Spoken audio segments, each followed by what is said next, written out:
Hello and welcome back to Future Proof. You're watching Sarah Hopwood as I continue this programme looking at business, and as you know I record these programmes in the UK from my home studio, but also one of the things that I do, if you like, in the business world, because it is work, is that I do run choirs on cruise ships. Before that I was a cruise speaker as well, but it means that I'm very privileged that I can join passengers as they obviously travel around the world, travel to see different ports, and here I am on the brink of going in the Panama Canal. It's just after 7:30 in the morning.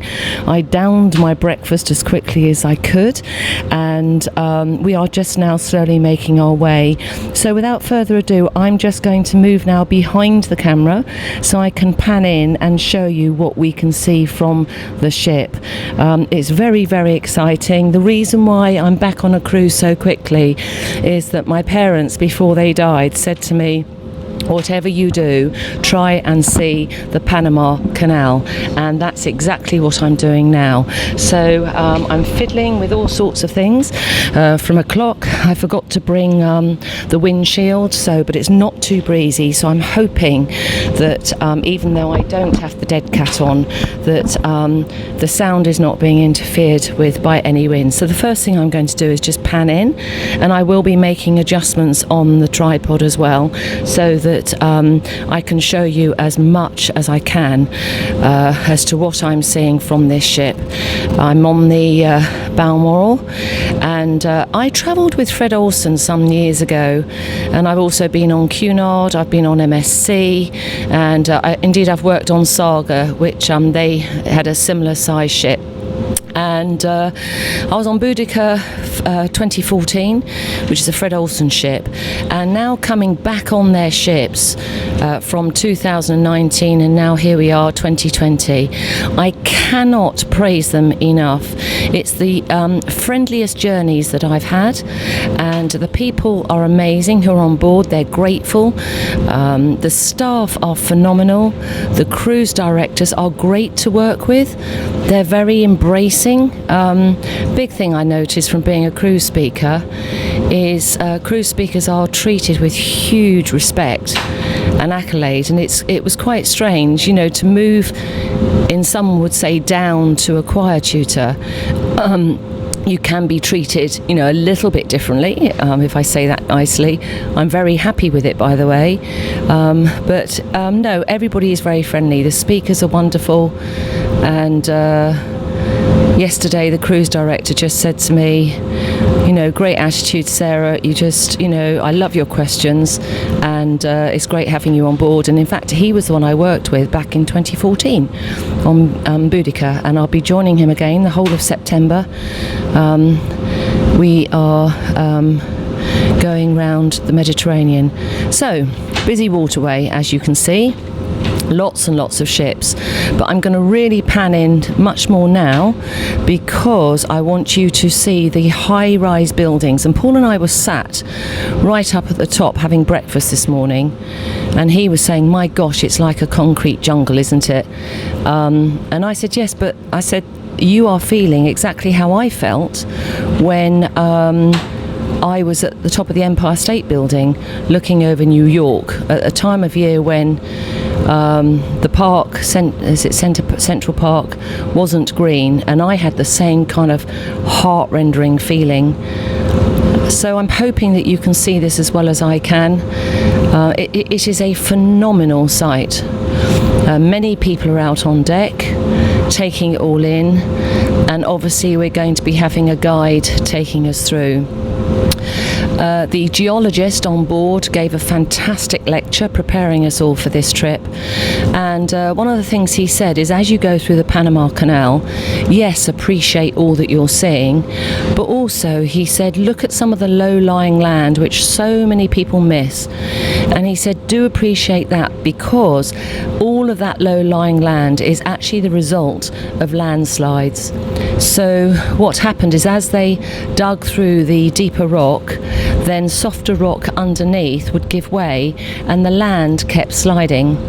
I learnt that the Spanish was it this, oh my gosh, I'm going to get muddled now. You know how you say something and then you doubt it again, or was it the French? First started to dig the Panama Canal, and thousands died because of yellow fever and malaria. So years later they had to stop, and he actually showed photos then of greenery just taking over where there had been previous digging. But then the Americans came and took over, and as he said, they went in large, as they do, and thank goodness they did. And he said actually the Panama is an ideal place where they've put it to put a canal, and he showed other examples where canals or attempts to build canals had been made where from a geological point of view it was never going to work well anyway because of the structure of the land that they were digging in.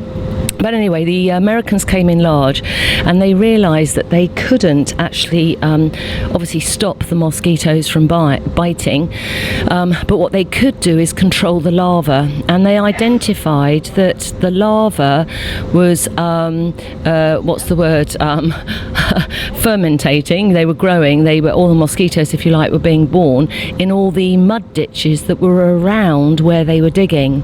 So what they did was they put petrol, they put whatever they could, tar, whatever they could, in those trenches to stop the larva, and they managed to control it to some degree.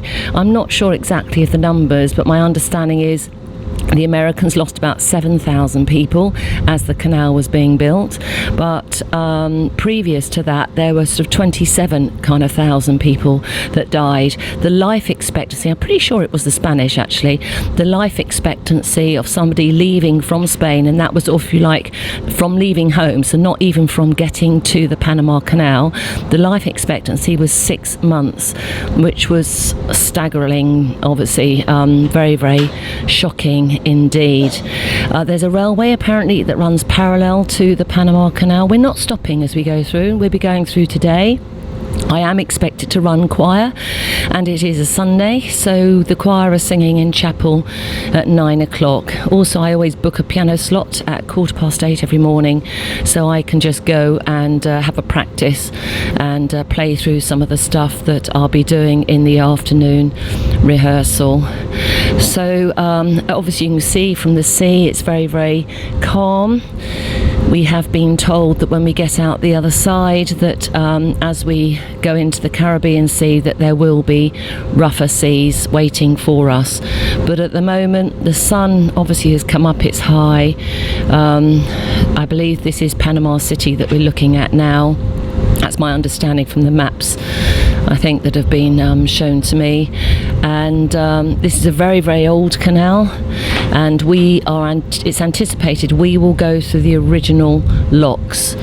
So for those of you who know nothing about it, which was where my position was, it is a series of locks that go up and down. I think the water on the Pacific Ocean is higher than when we get through the other side, or it's the other way around. You experts will be shouting, no, it's wrong. But I didn't make notes this time, so I'm drawing on my memory, and I'm under pressure, so we all know the brain doesn't always work as well as it might when it's like that. And we will be pulled obviously through, but right in the middle there's a big lake that would be going across, and again, in my ignorance, I had no idea. I just thought it would be like a narrow waterway, yes, the odd lock, but we actually go through a lake and then come out the other side. We heard discussions of all the different ideas of what to do with it to make it wider for some of the bigger ships. China wants to get involved so that they could get their bigger ships through. So much to learn. I recommend it to you, but if you can't actually get here, maybe do what I'm going to do. When I get home, I'm going to be researching much more about the Panama Canal. But I went to have breakfast. I was going to go and just do my practice at 8:15, and then I just said to Paul, I have to go and get my camera and capture this scenery here. The wind is around, but I really hope it's not disturbing this recording too much, and I'll certainly get the dead cat for the next time. that I film. So I hope you have a good day wherever you are as you watch this. This usually goes out for lunchtime, and I am thinking of you all at home, because at the moment there are terrible floods in England, and we are all thinking and praying for you. And there are people on this ship who have family and friends, and indeed their own homes are under threat. Anyway, enjoy the day, and I hope to see you again soon as I pan out now from the Panama Canal.